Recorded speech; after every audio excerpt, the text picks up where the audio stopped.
Hey ladies and gentlemen, welcome back to the channel. As always, it is Nick here, back with your daily crypto news and analysis, and today we're going to be talking about Hedera Hashgraph, or Hbar if you will. Now, as you guys know, this is probably one of my most favorite undervalued gems in this space. Of course, there's other ones like Casper and so forth that I talk about a lot as well. But mainly, I do talk about Hbar a lot because I personally see this as an early Ethereum in its stage points that a lot of people are just not recognizing yet or realizing how big it's actually going to be. I know a lot of people are going to be like, dude, you are crazy if you think that this is anywhere close to Ethereum, blah, blah, blah. Listen, Proven DB left Ethereum, came to Hedera because they seen that the overall efficiency of the network was 10 times better. We also see, Suku coming over. There's so many platforms and projects that are moving from Ethereum based, blockchains to, coming over to, for example, Polygon. We see, Hedera Hashgraph, Solana, so many other ecosystems out there that are 10 times better than Ethereum. And I don't take anything from Ethereum because, trust me, I think Ethereum is great overall from what they have paved the ways for, crypto overall. But I just think that there is so many other great, ecosystems out there already built that are, outscaling it efficiently and also just entirely. So, with that being said, let's talk about the market real quick. So we do see Bitcoin down as about 1.39%, up 5.49% on the 7-day span, and Ethereum kind of just ranging on here. Now, with that, we haven't been seeing too much movement within Hedera. Right now it is down actually 1.15%. Excuse me, sitting at around 38 cents. I'm not too concerned on the price action, like you guys already know. I haven't been really kind of discussing that too much because the price action just doesn't really bother me at this point. I know a lot of people make jokes saying that it's a stable coin and so forth, but honestly, once this really kind of moves, like going back to the 1 month span or even a 3 month span, you can really kind of see that massive consolidation and upward momentum really kind of be imprinted. Once this pattern breaks to the upside, you can pretty much forget about 40s being, even in sight anymore. We'll be way above 50 cents plus once we really break out of that 46 centile range. And we were very close. In fact, we were pretty much almost there here on, I think that was the 30th, I want to say. Yeah, so around like the 30th of October. So we were almost there, but we just couldn't break above it and find support. But we are going to be closing that gap very soon, I do believe, in this month. So pay attention as we do range on into later days in November and of course October. Now, before we fully jump in this video, I just want to ask you guys, if you guys are new to the channel, definitely subscribe, turn notifications on, and if you guys aren't, it doesn't matter, hit that like button. Also, I do greatly appreciate you all joining in on the fun and becoming a crypto crusader along with me. So with that being said, just to let you guys know, you can get my exit strategies and all that kind of stuff on my website, NCashOfficial.com. The best deal for your buck is the Ultimate Crusader Trading Bundle Pack, which includes every single product on the website right now, as well as all future products for free. I will be uploading a ton of content now. I do plan on doing like 4 to 8 videos this weekend. I'm going to have a lot more free time. It's been very busy and hectic, so please, just kind of wait, be patient a little bit, but those products will be released for anybody who is interested in that. Now, we have been seeing a ton of ecosystemal growth on Hedera. In fact, we did see from on November 4th, which is today, we hit about 1.8 billion transactions, 522, almost 523,000 total accounts. This has been growing astronomically. In fact, we did over 100 million plus transactions in about 34 days. That is absolutely massive. So, with all of this in mind, Hedera is going to continue to scale upward and upward and upward as we do move forward on in time.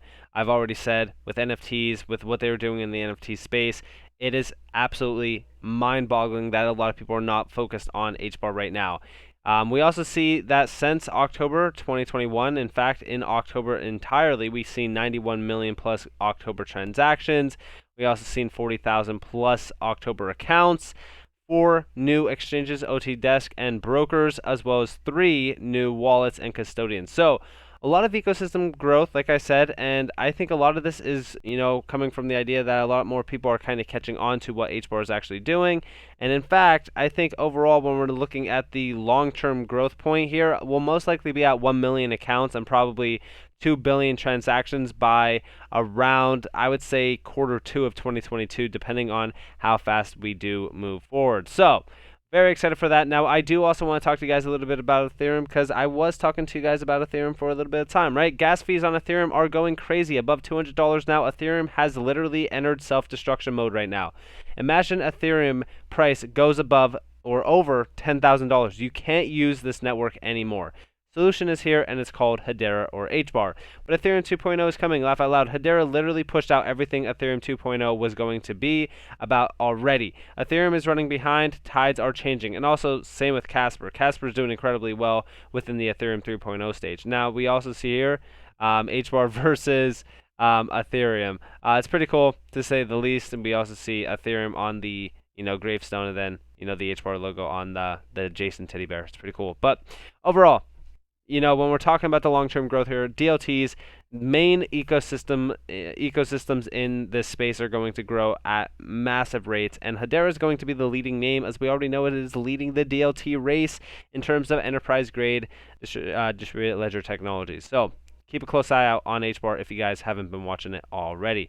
Now, also here, we are happy to announce that we have joined Hashport Network as a validator. Hashport will provide one of the first mechanisms in bridging the gap between DLT networks and communities, a key part of building sustainable DeFi ecosystems. And if you guys did miss this, essentially Hashport and the Hbar Foundation did partner together. I think that this is incredible. Like I said, the ecosystem continues to grow and grow and grow at astronomical rates. Again, this is going to empower entrepreneurs to build economies on the Hedera network as well. So expect a lot more dApps, expect a lot more ecosystem growth, and expect a lot more adoption. Now, in terms of adoption and in terms of updates that we have seen from the Hedera team, seems like the Hedera team never sleeps. Here's just a few milestones achieved in 2020 and 2021, and it seems like we haven't seen anything yet. Great things to happen in 2022. And yes, this is the main focus point that I've been always trying to tell people, and it's the idea on look at what's happening. We go all the way back to 2020. We do see Google, Hedera launches HCS, Atomic Wallet, Ledger, YPro joins GC, Hedera Hackathon, Coupon Bureau starts using HCS, UCL joins GC, Zane joins GC. There's so much in regards to this. And then look at here. Look at 2021. Here's the main focus point. FPOS, Standard Bank, EDF, Shinhan, Chainlink, LCX and Hedera partnership. Hedera becomes carbon negative.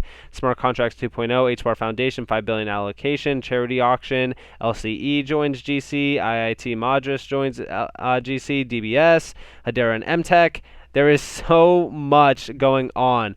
A lot of people are talking about they have no popular apps running, so it's not going to move up, blah, blah, blah. There's so many other assets in the space that are not moving. It's not because they're unpopular in terms of the apps that they're building or anything like that.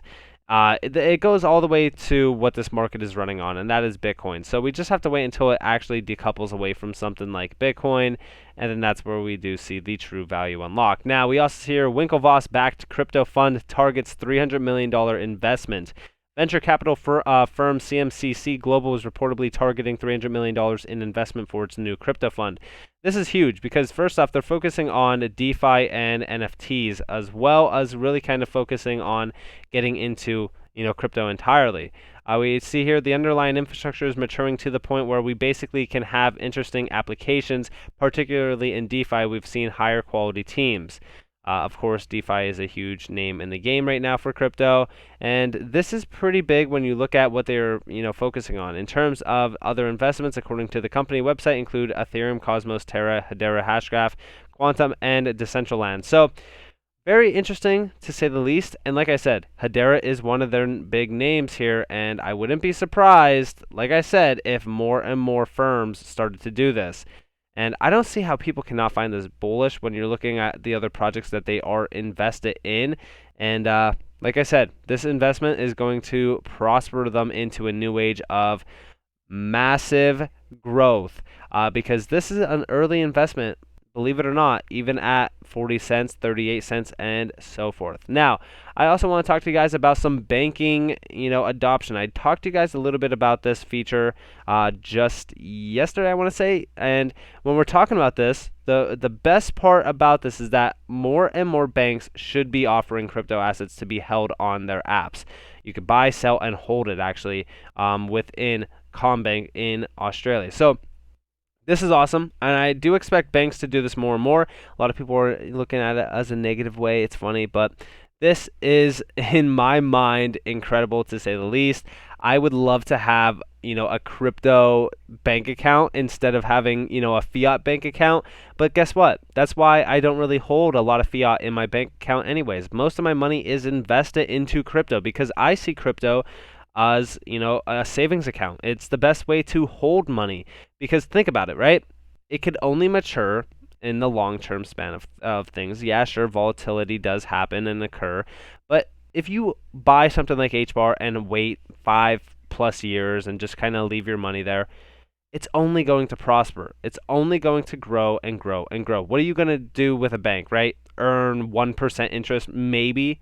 That's the problem, right? So I think that this is great to see more and more banks kind of jumping on this. I think that we could see possibly most banks do this, and I think that that is great innovation and growth for crypto entirely.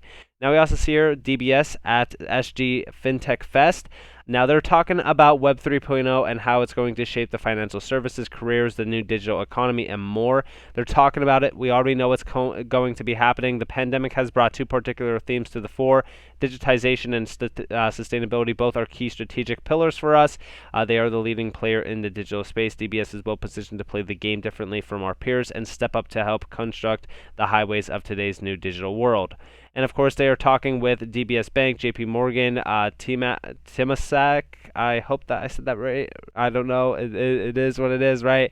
Partier as well, a blockchain technology provider for payments, clearing, and settlement is now operational. Now, with all of this stuff, they're more so focusing on Partier in regards to settlements within 120 seconds, which we know could be much faster, especially if they look at things like Hedera Hashgraph. But I want to stress the idea that this is all focused on, and of course they're actually talking about Hedera Hashgraph, exploring further use cases that bring tangible benefits to our stakeholders. And like I said, I wouldn't be surprised if this innovated their payment scene fully. And they're talking about proof of identity here. They're talking about proof of transaction, proof of value, proof of obligation. And like I said, I think that this could all, be prospered with tokens, wallets, and smart contracts all on the Hedera ecosystem. But don't tell anybody I said anything. But this is great because they are talking about, the future of finance. They're talking about interoperability. They're talking about DLTs. They know what's happening. They know what the future looks like, excuse me, in terms of crypto. And ultimately speaking, when you're looking at the end goal here, it's to connect every bank to one. And it is also the climate impact, right? They want to get to the sustainable, aspect of, really the banking scene and pretty much fix that problem in the banking scene. Of course, they're focused on payments, clearing, and settlement. Settlement is the big name in the game. That is exactly why XRP has been prospering for as long as it has been, because they are focused on the settlement point. And we do see here DBS will be investing $300 million next year to boost our digital banking capabilities for wealth and retail customers. For instance, bolstering tech talent and infrastructure using predictive technology in more financial solutions and more. Like I said, they're obviously going to be focused on the payment scene and digitization through crypto. And this is why I think that it is perfect for them to be working with Hedera Hashgraph, because this is great for them to really prosper ahead of the game, utilizing Hedera network, the Hedera network, and the Hedera use cases that have already been built into the ecosystem. So overall, if they do leverage Hashgraph technology, like I said, there is no way any other bank is going to even be a step ahead of them. And like I said, this digital space is going to grow and grow and grow, especially with Web 3.0, $140 trillion market. Like I said, I always say it. But listen, the digital economy is moving forward and, more and more closer every single day. So definitely keep a close eye out on what is to come, especially for Hedera Hashgraph. Hbar is going to be a leading name in the game very, very shortly. So with that being said, I hope that you all enjoyed this video, guys. Did definitely leave a like, subscribe, to notification on if you guys want more free content. You guys are more than welcome to follow me on Twitter and join the free Discord down in the description below. As always, I hope that you all have a beautiful day or a beautiful night, wherever you guys are. Just people with this, Nick. Peace out, guys.